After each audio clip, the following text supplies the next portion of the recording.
Halo semuanya, Shalom. Aduh, I was so excited. Kita akan seru banget hari ini, benar-benar seru. Kenapa? Karena kita akan bahas satu kitab yang nggak banyak dibaca, nggak sering dibaca. Tapi kalau kita ngerti benar-benar arti dari kitab ini, kita ngintip sedikit ke dalam hatinya Tuhan. Nah, by the way, ada yang baru pertama kali datang ke Feast kita hari ini. Para first timers boleh acung tangan. Halo.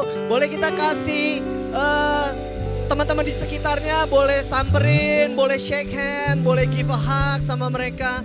Thank you sudah hadir di tempat kita. Please make this place your home. Please make us your home.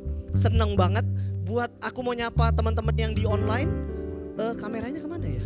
Kalau nyapa ke online yang mana? Ini. Halo? Mana sih? Bener ya ini ya? Itu ya. Hai teman-teman yang lagi di online. Boleh kita kasih aplaus yang meriah untuk teman-teman kita yang di online. We welcome you. Enjoy the feast. Santai-santai gak apa-apa. We got your back ya. Mungkin ada di tempat lain, ada lagi di luar kota. Nah seneng banget. Hari ini kita sudah masuk ke series yang baru. Selama sebulan ke depan kita akan bahas satu kitab namanya Kitab Imamat. Ya, nah judul series kita adalah Closer. Jadi message Tuhan selama sebulan ke depan ini adalah He wants you to get closer to Him. He will draw you to get closer to Him. Boleh tepuk kanan kirinya sekali lagi bilang He will draw you closer to Him. Nah, oke, sebelum kita mulai, kita buka dengan doa kita. Ini doa yang selalu kita doain. Ya buat teman-teman para first timer yang baru datang, kita selalu doain doa ini. Kita doain dengan iman, benar-benar doain bersama-sama, bersepakat gitu ya. This is our favorite prayer. Dalam nama Bapa dan Putra dan Roh Kudus, amin. Today, I receive all of God's love for me. Today, I open myself to the unbounded, limitless, overflowing abundance of God's universe. Today, I open myself to God's blessings, healing, and miracles. Today, I open myself to God's word so that I become more like Jesus every day. Today, I proclaim that I'm God's beloved, I'm God's servant, I'm God's powerful, and because I'm blessed, I'm blessing the world. In Jesus' name, amen.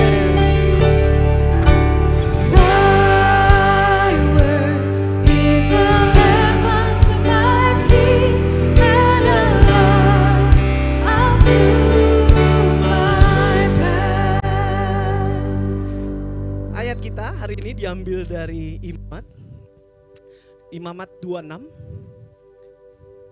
Oke, Imamat 26 ayat 11 sampai 12. Kita baca bersama-sama.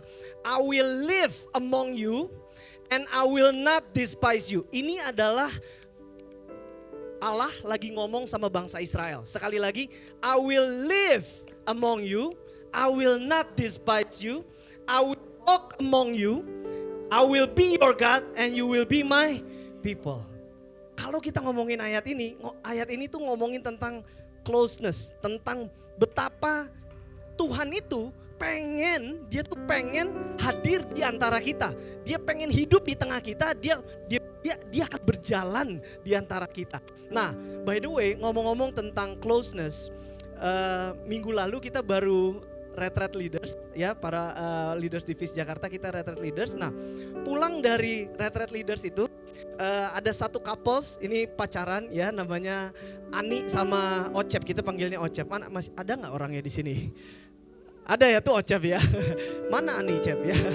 Nah Ani sama Ocep ikut di mobil kita ngobrol-ngobrol lah. Ngobrol-ngobrol seru, bercanda-bercanda, ketawa-ketawa. Sampai satu titik dia ngomong kayak gini. Lupa deh ngomongin apa, terus dia ngomong gini. Ci, itu Alkitab tuh bisa loh dibikin play suaranya. Jadi istri saya lagi ngomongin apa gitu ya. Intinya bahwa dia tuh baru tahu bahwa Alkitab itu bisa kalau di handphone kita play itu suaranya ngomong. gitu ya. Ada suaranya. Nah, terus si Ani itu cerita gini. Si Anda kan kita generasi tahun 80-an, umur udah 40-an ya. Jadi kita kurang up to date sama teknologi. Hah, emang bisa ya Alkitab keluar suaranya gitu ya. Terus dipraktekin sama si Ocep nih ya, di play gitu. Di play. Terus si Ani bilang, "Iya, aku tuh sering. Jadi kalau misalnya lagi di jalan, di kereta atau di mana, itu aku puter aja. Jadi daripada pikiran mikir yang aneh-aneh, jadi dia putar walaupun volumenya gak kencang, yang penting denger firman Tuhan aja. Saya nengok ke Anda nengok saya, sadis. Luar biasa, ini anak hebat banget. Lagi diangkut, lagi di mana, dengerin firman Tuhan. She was so close, right?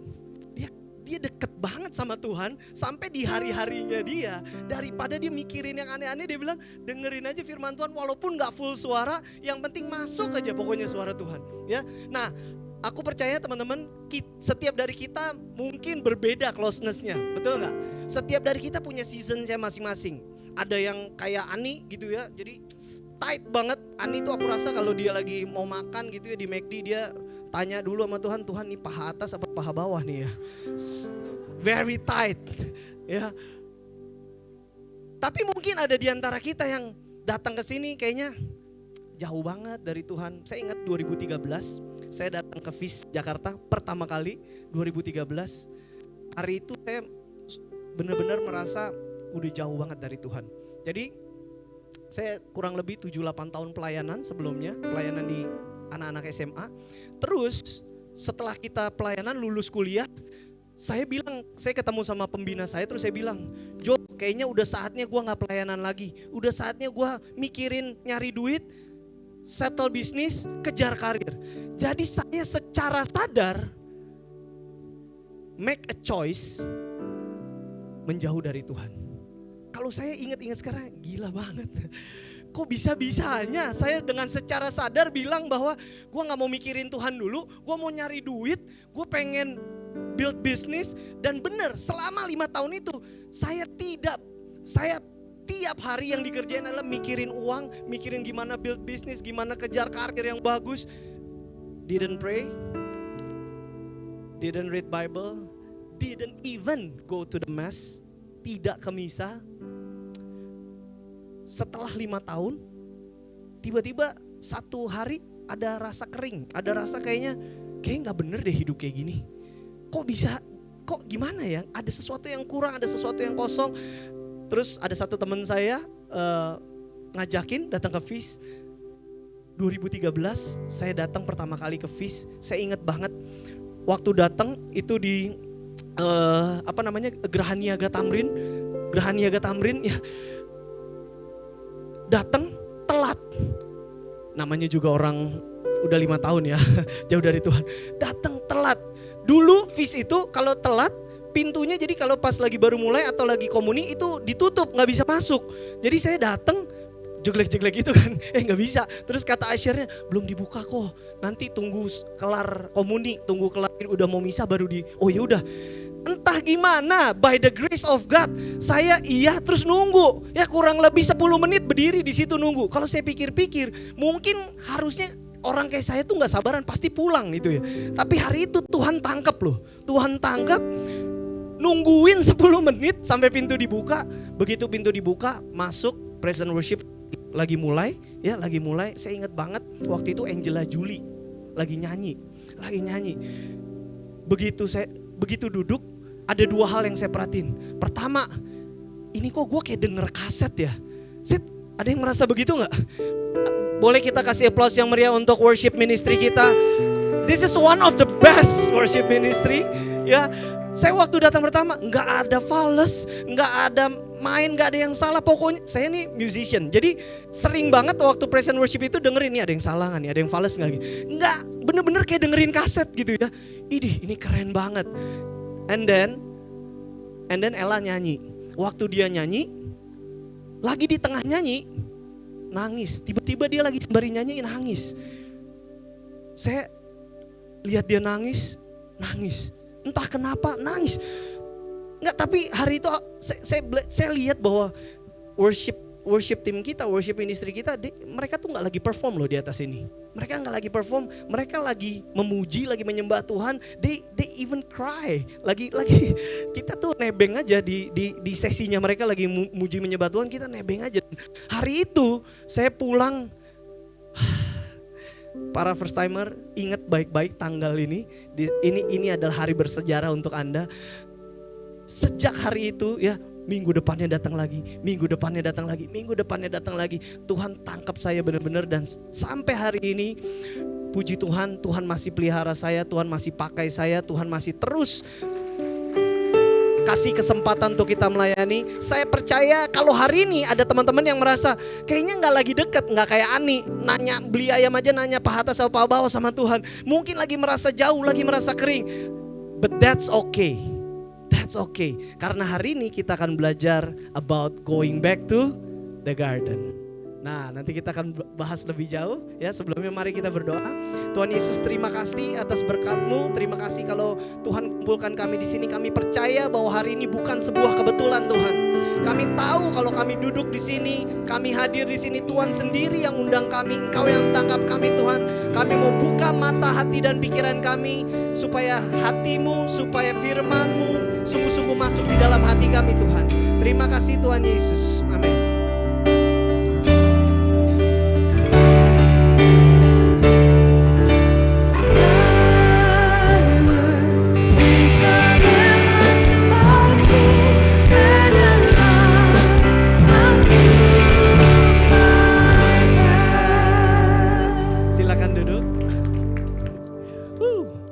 Excited banget ya. Saya tadi pagi tuh di McD ya sama Anne roleplay. Excited banget karena hari ini please perhatiin, Anda akan melihat sesuatu yang berbeda tentang Alkitab kita. Next, yuk kita masuk ke bahan. Saya mau tanya, berapa banyak dari teman-teman, Bapak Ibu yang pernah baca kitab Imamat? Ada yang udah pernah baca kitab Imamat? Boleh tunjuk tangan? Bener loh, baca loh. Baca bukan dengar-dengar, bukan kata, bukan dengar di misa, bukan. Buka terus baca Imamat, ada? Ya, dari 410 orang ya kira-kira ya. Nah, kenapa kitab ini unik banget? Karena di dalam kitab ini ada 251 hukum. Jadi kalau kita baca Imamat dari bab 1 sampai bab 27, itu 95% isinya tentang hukum. Jadi nggak ada cerita apa-apa, cuma ada satu cerita di sana, ya. Tapi sisanya adalah hukum, dilarang begini, mesti begini. Nah, kita testing ya. Yuk, next, boleh next. Siapa yang suka makan ini? Ada yang suka makan ini? Ada satu restoran seafood namanya Cabe Ijo, ya. Aduh, saya kalau datang ke sana itu enak banget, ya. Teman-teman kalau datang ke sana makan kerangnya itu begitu digigit, pecah gitu di mulut. Dicolek sama sambal, ya, sama bawang putih, aduh enak banget. Lapar ya. Udangnya itu namanya udang faname, manis banget. Dicolek sama, aduh pokoknya benar-benar enak. And you know what? Kalau Anda makan ini, menurut kitab Imamat, kalau Anda hidup di zaman kitab Imamat ini dibikin, you are becoming unholy. You are becoming unclean. Kita tidak bisa masuk ke rumah Tuhan kalau teman-teman makan udang ini. Udang, kerang. Next lagi, next. Nah, di Cabe Ijo itu ada namanya kepiting saus Padang. Buset, itu saus Padangnya enaknya kebangetan. Makannya pakai mantau ya, mantau dipotek, masukin, celupin ke sausnya, begitu digigit, aduh. Begitu digigit, unholy. Unholy. Next. Akuang. Dulu David sering posting ya, nasi campur akuang. Sekarang kayaknya gak pernah ya, udah sehat banget makannya dada ayam dia ya, badannya makin besar. Dulu postingannya gini nih, nasi akuang ya. Siapa yang pernah makan nasi akuang? Siapa yang suka nasi campur? Ya, kalau Anda suka nasi campur, you cannot enter the house of God. Kalau sebelum tadi Anda makan nasi campur, Anda gak bisa ikut misa loh kalau ikut. Next lagi. Ini anak saya, namanya Sean. Coba lihat kanan kirinya, yang potongan rambutnya mirip Sean, ya. Cowok-cowok yang ada di papas kanan kirinya, berdasarkan kitab imamat, Anda tidak boleh masuk rumah Tuhan kalau Anda potong rambut kanan kiri pendek. Halo?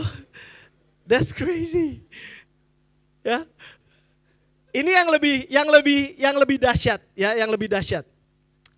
Cowok-cowok, kalau Anda ini kan duduk nih ya, duduk. Pas nyari tempat Anda duduk. Ternyata sebelum Anda duduk, itu yang duduk sebelumnya adalah wanita yang lagi datang bulan. And then dia pergi, kamu duduk, you become unholy. What? Saya mau dorong teman-teman pulang dari sini, buka kitab imamat, serius. Baca. You gonna be surprised betapa peraturan di situ terasa seakan-akan kayaknya kok sulit banget ya mau ketemu Tuhan. Kayaknya sulit banget mau masuk ke rumah Tuhan gitu ya. Bahkan kalau kita pikir sekarang kayaknya udah nggak relevan sama zaman sekarang. Gimana caranya potong rambut langsung gak bisa, jadi gak bisa ketemu sama Tuhan gara-gara potong rambut. Gimana caranya gue duduk di kursi bekas orang ya gue juga gak tahu yang duduk di situ, ya kan? Ternyata kalau yang duduk adalah wanita yang lagi datang bulan, kita jadi gak bisa masuk gereja. Kok kayaknya gak relevan banget. Dan why? Kenapa selama sebulan ini kita akan belajar tentang kitab imamat kalau kayaknya kok gak relevan sama zaman sekarang? Ada satu pasang suami istri. Suami istri ini pagi-pagi dia bangun tidur ya, buka jendela, wah seger, nikmatin sinar matahari, udara dihirup, wah seger banget, dengar suara burung gitu ya. Terus mereka berdua keluar dari kamar, mereka ke dapur, bikin kopi ya. Istrinya bikin kopi, begitu bikin kopi, kecium bau kopi ya. Waduh, ini pagi yang sangat menyenangkan ya. Bikin kopi, dua kopi, terus istrinya ngajak, yuk Pak kita duduk di teras ngopi-ngopi ya. Duduklah mereka di teras ngopi-ngopi. Sembari minum kopi, ngobrol. Istrinya bilang gini, Pih. Ya kata suaminya, tahu nggak itu tetangga depan. Itu suaminya romantis banget. Setiap kali sebelum pergi kantor, di pintu pagar, di depan pintu pagar, itu sebelum jalan pasti kiss istrinya dulu. Jadi cium pipi, cium jidat, cium hidung, ya, pokoknya semua dicium gitu ya. Mesra banget. Terus suaminya tanya, emang kenapa? Istrinya bilang, kamu kayak gitu dong. Suaminya pelan-pelan dia jawab, aku sih pengennya gitu. Tapi kan kalau gak kenal malu dong langsung cium aja. Wah gak nangkep kayaknya nih. Dilihat dari cara ketawanya kayaknya belum. Did you get it? Ulang lagi ya, boleh gak? Maksudnya suaminya jawab, masa dia mesti suruh nyium tetangganya gitu loh.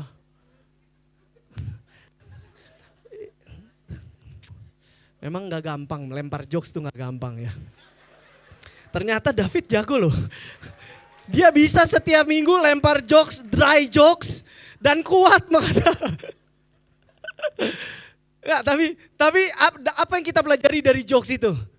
Bahwa sometimes kita tuh gak bisa literal, bener gak? Itu kan suaminya literal banget ya. Maksudnya istrinya kan lu cium gua, bukan cium tetangganya ya kan. Sometimes kita tuh gak bisa baca, kita gak bisa ngartiin sesuatu literal. Nah sama waktu kita ngomongin kitab imamat, kita tuh gak bisa baca kitab ini as a stand-alone book. Karena kitab ini bukan kitab yang berdiri sendiri. Tapi kitab ini dia adalah kitab ketiga, urutan ketiga dari total 5 kitab paling pertama di Perjanjian Lama yang disebut kitab Taurat. Did you get it? Jadi kalau kita mau baca kitab imamat, kita perlu ngerti konteks besarnya, kita perlu baca the big picture, apa yang sebenarnya disampaikan dari mulai kejadian sampai imamat. Basically, the Bible is one unified story of how God draws us close to Him. Ingat, message-nya selama sebulan ini adalah Tuhan tuh akan tarik kita mendekat sama Dia. Tuhan tuh akan tarik kita mendekat sama Dia. Nah, yuk kita next dulu sedikit. Nah, kita Bible study sedikit boleh nggak? Nggak boleh pun saya akan tetap lanjut ya. Ada Kejadian, Keluaran, Imamat, Bilangan, Ulangan. Ini udah diurutin ya, urutan. Nah, kalau kita ngomongin Kejadian tuh dibuka dengan kisahnya siapa? Adam dan Hawa. Betul ya? Adam dan Hawa, mereka tuh close banget, tight banget, benar nggak? Kayak Ani tadi ya, di kereta denger firman Tuhan, mau makan ayam nanya dulu, makan paha atas apa paha bawah gitu ya. Udah nggak lucu ya, udah diulang 3 kali, udah kehilangan lucunya itu. Nah, they were so close, betul nggak? Mereka tuh deket banget sama Tuhan, mereka bahkan jalan-jalan di taman sama Tuhan, ngobrol, ibaratnya hangout ya, karena ngopi kayak tadi, kayak suami istri itu ya, ngopi ngobrol sama Tuhan. And then mereka gagal untuk memilih tetap dekat sama Tuhan. And that's why mereka terlempar dari Taman Eden. And since then, kalau kita baca Alkitab dari ujung depan sampai ujung belakang, dari mulai Kejadian bab 2 sampai Perjanjian Baru, itu semua kumpulan kisah of how God draws us closer to Him. Sejak manusia terlempar dari Taman Eden, semua ceritanya mulai dari Nabi Nuh. Kenapa Nabi Nuh diselamatin? Karena Tuhan mau bawa manusia dekat kembali sama Tuhan. Mulai dari Nabi Nuh ke Abraham, Abraham punya anak siapa? Ishak, Ishak punya anak Yakub, Yakub punya anak Yusuf, sampai ke Yusuf di Mesir. Masuklah kita ke kitab Keluaran. Kitab Keluaran adalah dari awal sampai akhir itu kisah perjalanan bagaimana bangsa Israel diselamatkan Tuhan lewat Musa, betul? Ya. Diselamatin, kita tahun lalu udah bahas ya tentang kisah ini. Ada 10 tulah, terus akhirnya keluarlah, mereka berhasil keluar dari Mesir, nyampe ke Laut Mati. Akhirnya Musa bikin mujizat ya, laut merah dibelah, akhirnya mereka lolos, Firaun dan tentaranya mati gitu ya. Nah, kalau kita baca kitab Keluaran, teman-teman akan baca, Anda nanti pulang please baca deh, penasaran deh. Nanti pas baca, hitung berapa kali Musa itu naik ke Gunung Sinai untuk ngomong sama Tuhan. Jadi lebih dari 5 kali sepanjang kitab Keluaran, Musa itu setiap kali mau ngomong sama Tuhan, setiap kali dia mau ketemu Tuhan, setiap kali dia mau dengar suara Tuhan, dia perlu naik gunung. Bayangin, dia naik gunung ke Mount Sinai untuk ketemu Tuhan, untuk dengerin Tuhan mau ngomong apa.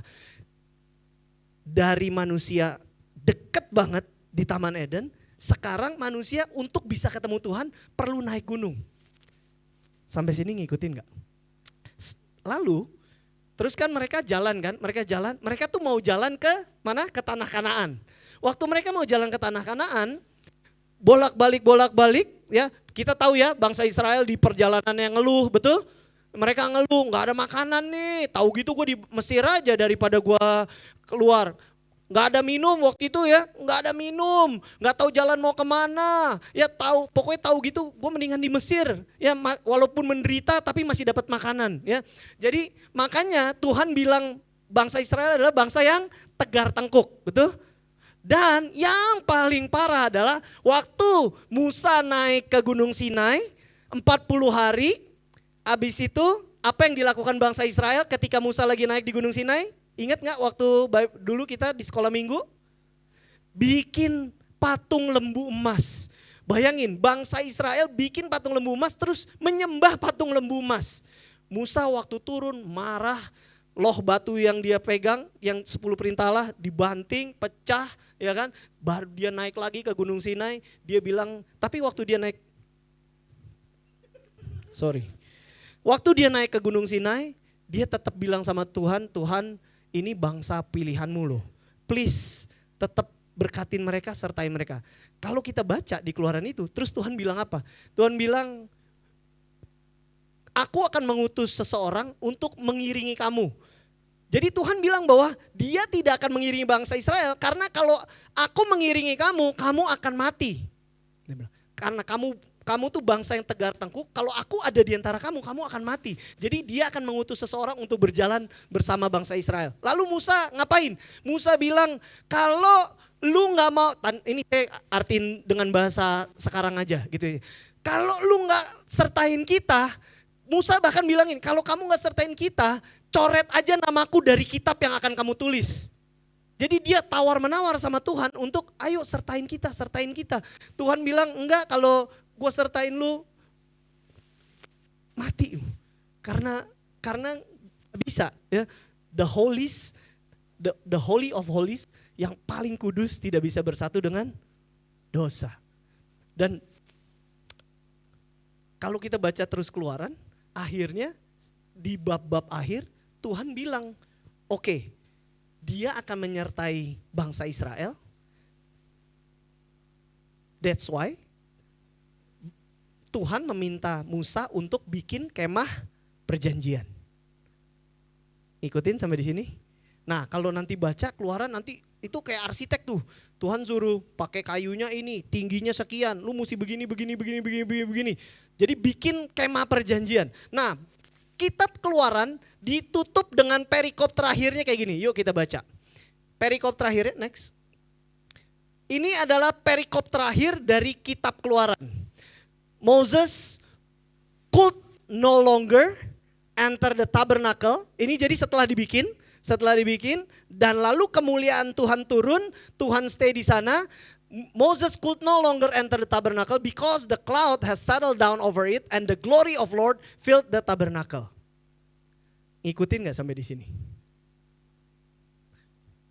Halo? Ikutin ya. Kita buka maju ke imamat, abis itu next kitab imamat.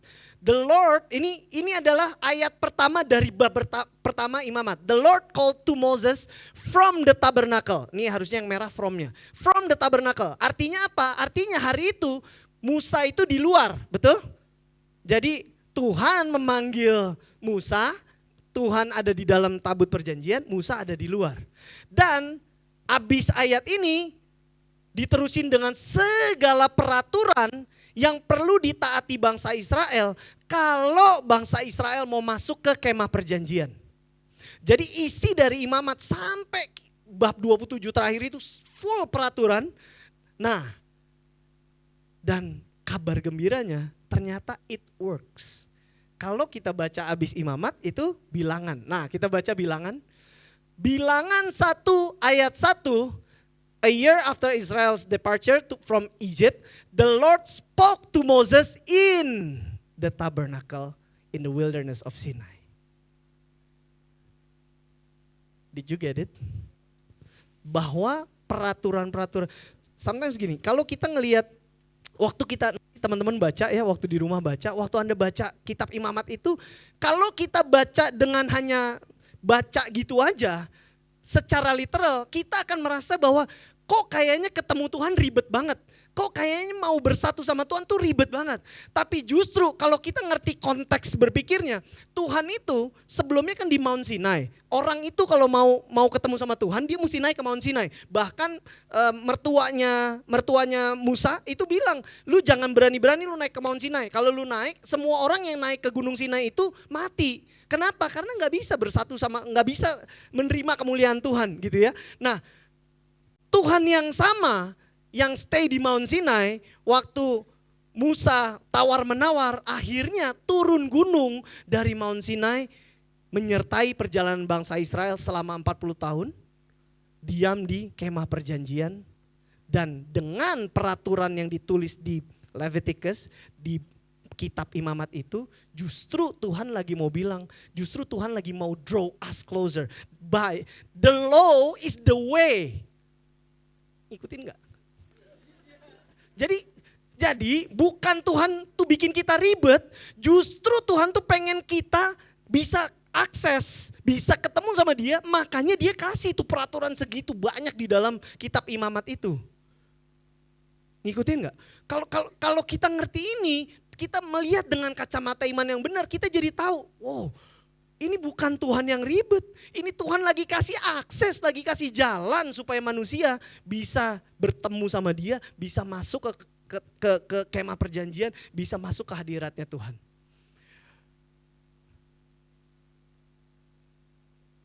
Next. Belum, sebelumnya.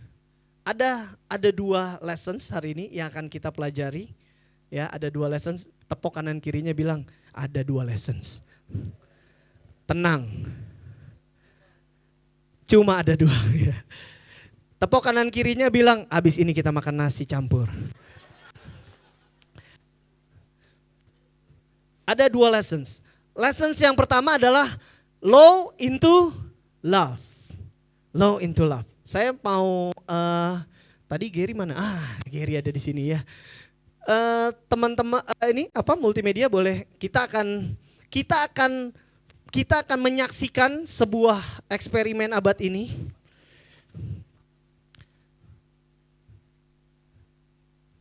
Oke. Tolong di shoot yang ini banget, yang close up ya, close up banget ya. Aduh, muncrat.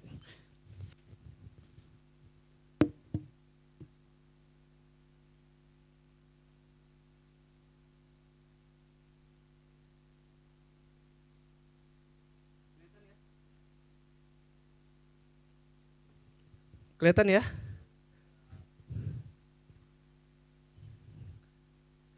Tuhan, tolong jangan biarkan percobaan ini gagal.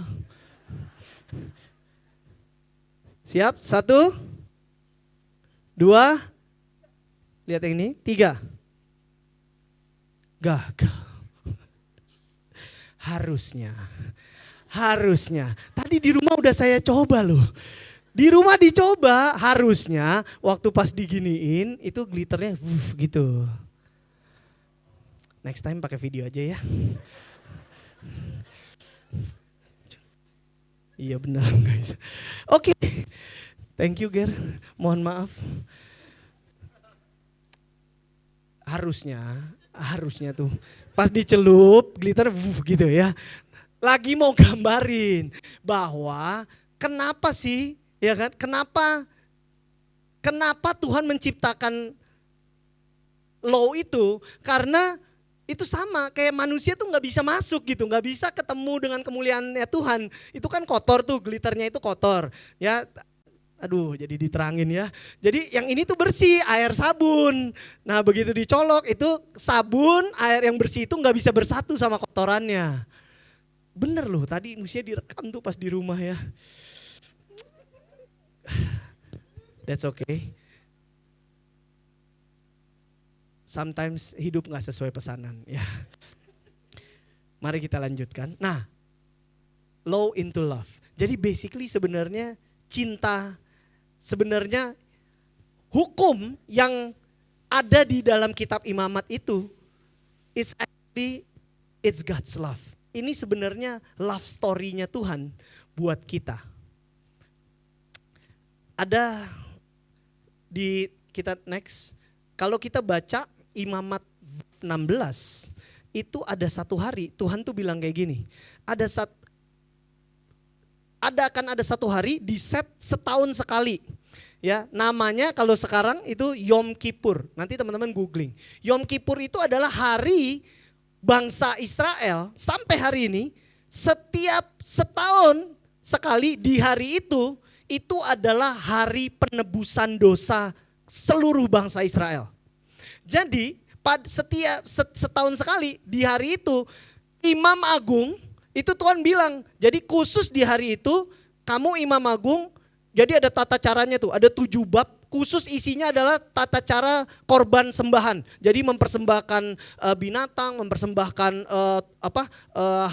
hasil ladang gitu ya. Nah, ada khusus untuk bagaimana kalau bangsa Israel gagal selama setahun itu menjaga kekudusan dan akhirnya mereka melakukan dosa, ada satu hari itu di mana Tuhan bilang Imam Agung masuk mempersembahkan korban persembahan untuk penebusan dosa terhadap dosanya bangsa Israel. Ngikutin gak? kitab Imamat ini memperlihatkan ini adalah preview dari apa yang sebenarnya terjadi di Perjanjian Baru. Suka bingung gak? Kok juru selamat malah mati di atas kayu salib? Itu yang ada di pikiran para murid. Kalau kita baca tuh beberapa minggu yang lalu, ya, para murid itu pikir Yesus itu juru selamat akan bebasin bangsa Israel dari Roma, dari penjajahan Roma. Nah, waktu Yesus mati di atas kayu salib, murid-muridnya itu bingung, kok kenapa juru selamat tuh mati di atas kayu salib? Kalau kita ngerti kitab Imamat, kita tahu bahwa justru itulah gambaran dari, nah ini mulai banyak yang nguap, gambaran dari belas kasihnya Tuhan. Jadi di Imamat itu disediakan satu hari di mana Imam Agung akan melakukan korban sembahan untuk menebus dosa bangsa Israel. Dan kalau kita ngerti Perjanjian Baru bahwa Tuhan Yesus menjadi korban persembahan untuk menebus dosa kita, kita bisa lihat kitab Imamat sebagai kisah cintanya Tuhan buat kita. It is law into love. Bukan ribet. Justru Tuhan itu lagi-lagi message-nya sepanjang sebulan ini, He draws us closer to Him. Ini adalah cara Tuhan supaya kita bisa masuk, supaya kita bisa bersatu di hadiratnya Tuhan. Ada satu santo namanya Maximilian Kolbe. Ada yang tahu? Maximilian Kolbe? Maximilian Kolbe itu pendiri dari gerakan evangelisasi namanya, susah deh bahasa Latin gitu.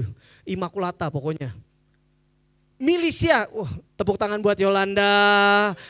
Luar biasa, Militia Immaculata. Maximilian Kolbe itu 1917 dia mendirikan Militia Immaculata dan mereka punya monasteri sendiri. Dan waktu terjadi pembantaian bangsa Yahudi, monastrinya si Santo Maximilian Kolbe ini mereka pakai monastrinya mereka untuk ngelindungin orang-orang Yahudi yang lagi dibantai, jadi diselamatin, dimasukin ke monastrinya mereka. Dan problemnya adalah ketahuan sama pemerintah, ditangkap. Maximilian Kolbe dimasukin ke kamp konsentrasi di Austria. Halo? Tahu ya? Itu kamp yang sangat kejam, orang tuh di sana disiksa. Maximilian Kolbe itu disiksa di sana. Terus satu kali tahun 1939 atau 1940 itu ada satu orang kabur. Jadi kabur dari kamp konsentrasi itu kabur. Pemerintah marah karena satu orang ini kabur. Mereka putusin, oke, pilih 10 orang sebagai ganti. Karena ada satu orang kabur, 10 dipilih random untuk disiksa lalu dibunuh. Ada satu orang, aku lupa namanya siapa, ini nama Eropa Timur susah. Gimana Yolanda, ingat gak? Ini adalah kode buat Yolanda. Enggak, tapi orang ini dia memohon. Dia bilang sama Maximilian Kolbe, gue tuh punya anak, punya istri, boleh gimana dong, tolong aku. Anda tahu apa yang Maximilian Kolbe lakukan? Dia gantiin orang itu. Masuk sebagai 10 orang yang dimasukin ke dalam kamar gas. Masukin kamar gas. Bisa bayangin gak? Ini orang secara dunia tanda petik gila, bener gak? Gila, dia gantiin orang itu masuk ke sana. Waktu di dalam kamar gas, apa yang Maximilian Kolbe lakukan? Dia ajak 10 orang itu doa rosario, puji-pujian menyembah Tuhan. Lama sampai 2 minggu. Maximilian Kolbe adalah orang terakhir yang masih hidup. Jadi di ruangan itu akhirnya 9 mati semua, dia masih hidup.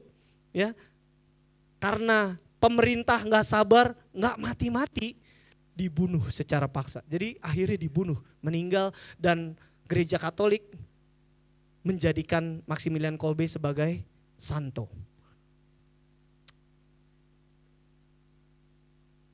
Did you get it?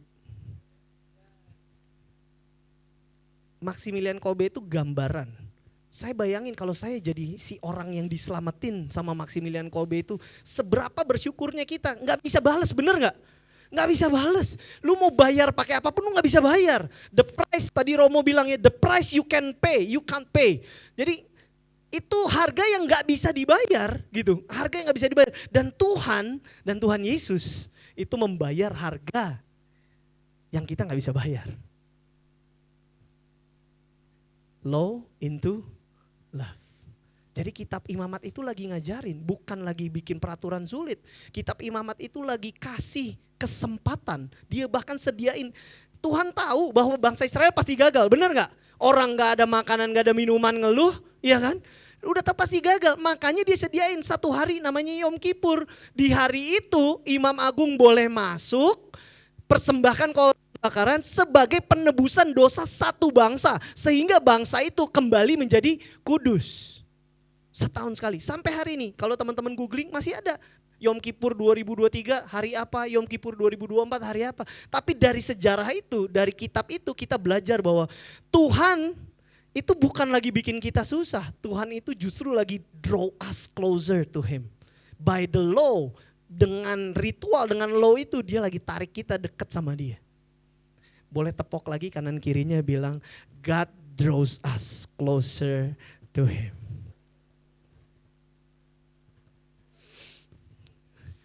Yang kedua, yang pertama apa tadi? Law into love.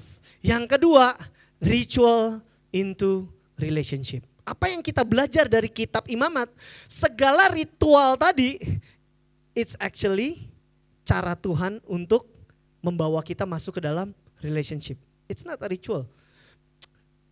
Saya sama Anne berusaha sebisa mungkin, sekuatnya kita, seringkali gagal. Setiap malam itu kita sebisa mungkin ajak anak-anak praise and worship dan doa. Jadi doa, praise and worship.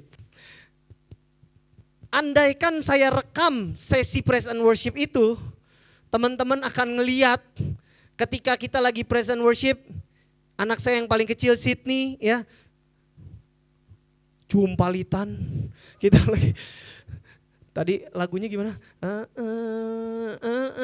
Dia lagi jumpalitan, kakinya ke muka. Kadang-kadang dia tiduran. Kadang-kadang sembari gambar. Dulu awal-awal kita tuh suka kepancing emosinya. Sydney, ayo duduk yang benar. Duduk. Kalau doa masa kayak gitu? That is ritual. Ngikutin gak? Saya tuh sering banget dulu sesi, niatnya praise and worship, niatnya dekat sama Tuhan, malah jadi marah-marah. Malah jadi marah-marah karena udah gregetan. Aduh, pokoknya itu anak, dia tuh punya cara-cara untuk membuat kita dari mau kudus jadi berdosa. Ya, wah kacau deh. Sampai satu kali tiba-tiba saya menyadari sama anak, kita kok malah jadi gini ya, niatnya mau bawa anak-anak dekat sama Tuhan, kok malah kita omel-omelin setiap kali praise and worship. Menurut teman-teman, kalau setiap mau praise and worship diomelin, kira-kira dia mau gak praise and worship abis itu? Gak mau. Aduh, saya tuh puji Tuhan tuh baik ya, bisa, karena saya orangnya tuh keras kepala. Jadi kalau orang ngomong sama saya nggak akan nangkep tuh. Tapi hari itu entah gimana Tuhan buka pikiran saya, ya kok kita malah gini ya, kok malah setiap praise and worship marah-marah, tidurnya jadi nangis. Sydney itu pasti jadi nangis kalau udah diomelin, duduk nggak? Ini mau doa nih, duduk, terus nangis. Nangisnya bukan karena lagi praise and worship dekat sama Tuhan ya, nangisnya karena diomelin. Sebenarnya sih itu kalau di videoin keren juga ya. Anak enggak, tapi nangis. Akhirnya sering berantem, sering nangis di saat mau praise and worship. Because of the ritual. Karena saya pikir harusnya kalau lu mau praise and worship tuh duduk yang bener. Lu tuh ayo yang sopan gitu, ya kan? Kita kan diajarin gitu, bener ya? Yang sopan duduk yang bener. That's good. Tapi ingat, the rituals should become relationship. Dia tuh bukan, ritual itu bukan ditujukan untuk bikin ribet, bukan ditujukan untuk kita jadi repot, tapi ritual itu dibikin supaya kita punya relasi. Saya mau puter satu video ya, ini video bisa putar videonya. Dalam nama Bapa, Putra, dan Kudus. Amin. Tuhan Yesus, terima kasih untuk makanan, minuman Tuhan kasih ke kita. Tuhan Yesus, hari ini kita bermain, terus kita Ini anak saya yang kedua. melakukan hal yang bersenang. Besok kita bisa melakukan aktivitas yang bagus buat badan kita, makan yang sehat. Tuhan Yesus, terima kasih untuk semua Tuhan yang kasih ke kita hari ini. Sean bisa ke Dino Island, Sydney sama aku libur. Terus sama papi bisa bisnisnya bagus. Mami juga gak angry. Terus amin. Sama Bapa, Putra, Roh Kudus, amin. Ini anak saya yang paling kecil. Tuhan Yesus, sekarang kita ngobrol berkatnya besok Sean bisa main-main di sekolah, bisa beraktivitas, terus papi bisa kerja yang bagus. Sky sama aku bisa main-main pas libur panjang. Besok bisa main-main juga. Sean juga bisa ke Dino itu. Mami juga boleh di rumah juga bisa beres-beresin yang mami mesti kasih itu. Terima kasih Tuhan Yesus, amin. Amin. Dalam nama Bapa.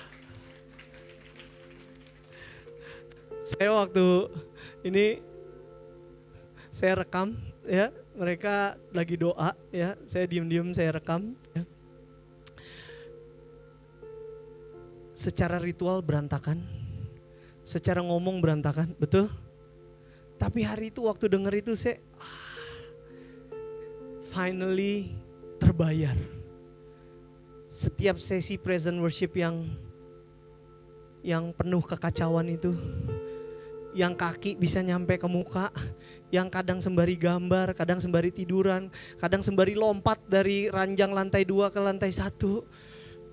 Tapi waktu saya rekam itu, waktu mereka doa itu, I was so proud. Saya bangga banget sama anak ini ya. Karena video tadi cara mereka berdoa jelas secara grammar, secara ngomong ngaco gitu ya. Doa saya lucu loh waktu dibilang supaya mami gak marah ya. Tapi video tadi menggambarkan bahwa anak-anak ini jadi punya relasi sama Tuhan. Because ritual yang diulang-ulang, yang kayaknya berantakan, yang kayaknya nggak kelihatan sebelumnya gitu ya, dan kayaknya berarakan banget, tapi karena ritual hal yang diulang-ulang terus itu, mereka jadi punya relasi. Sebelumnya, remember, holiness is not just about following rules.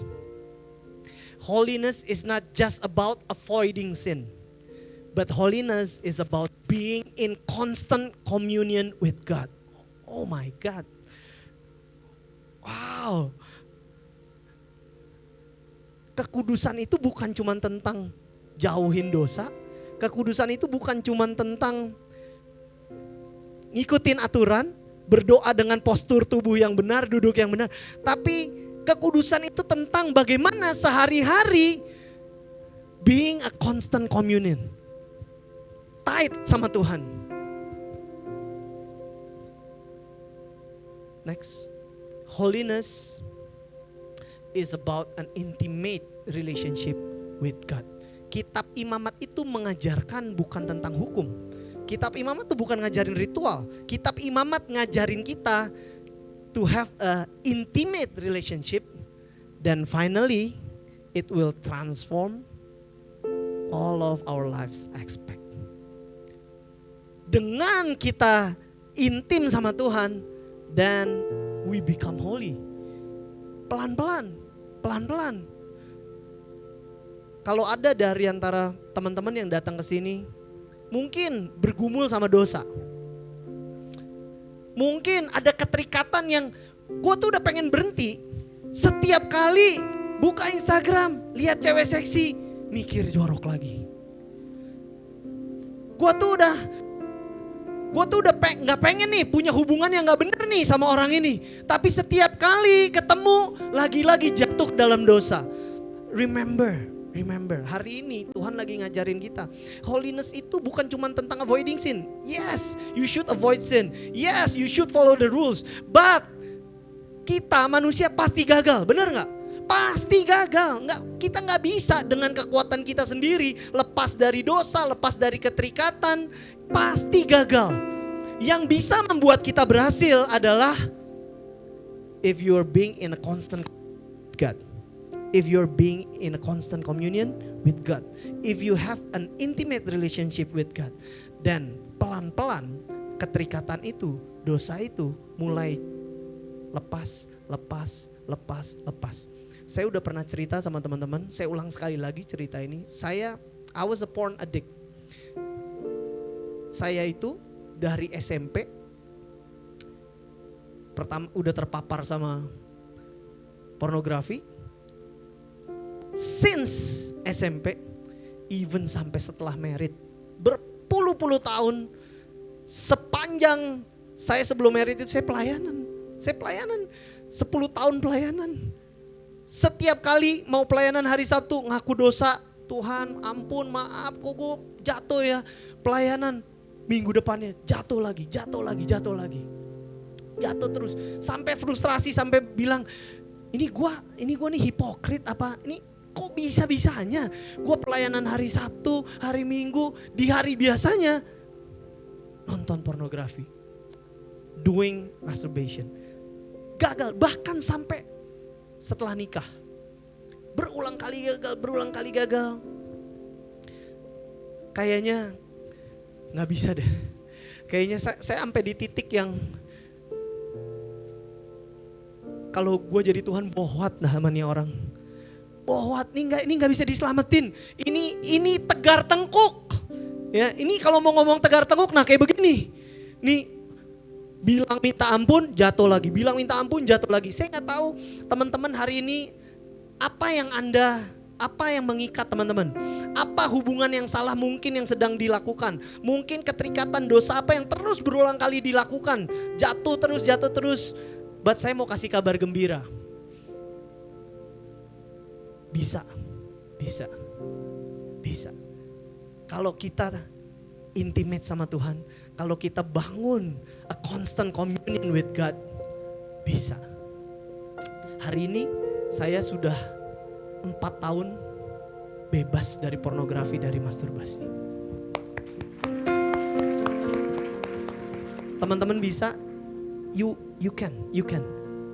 Tuhan akan provide, Tuhan akan. Sometimes gagal, that's okay. Gagal, datang lagi. Series ini ngomongin tentang going back to the garden. Going back to the garden. Ingat dari kitab Kejadian 2 sampai Yesus disalib, itu semua adalah cerita. Di kumpulan kisah cerita bagaimana Tuhan draws us closer to Him. Itu kumpulan cerita going back to the garden. Kalau Anda gagal gak apa-apa, datang lagi. Every week, setiap minggu datang ke tempat ini. Bilang ngadep sama Tuhan, Tuhan kalah. Kemarin aku kalah, gagal. That's okay. God will draws you closer to Him. God will draws you going back to the garden. Tuhan akan bawa kamu kembali ke Taman Eden. Jangan nyerah. Jangan putus asa. Kita mau nyanyi satu lagu. Lagu ini ungkapan dari hati kita. Kita minta, kita mohon Tuhan tarik kita. Draws us closer to you, Lord. Saya undang teman-teman untuk bangkit berdiri. Tutup mata Anda. Kita mau serahin segala kejahatan, dosa apapun yang kita lakukan, kita mau serahin sama Tuhan.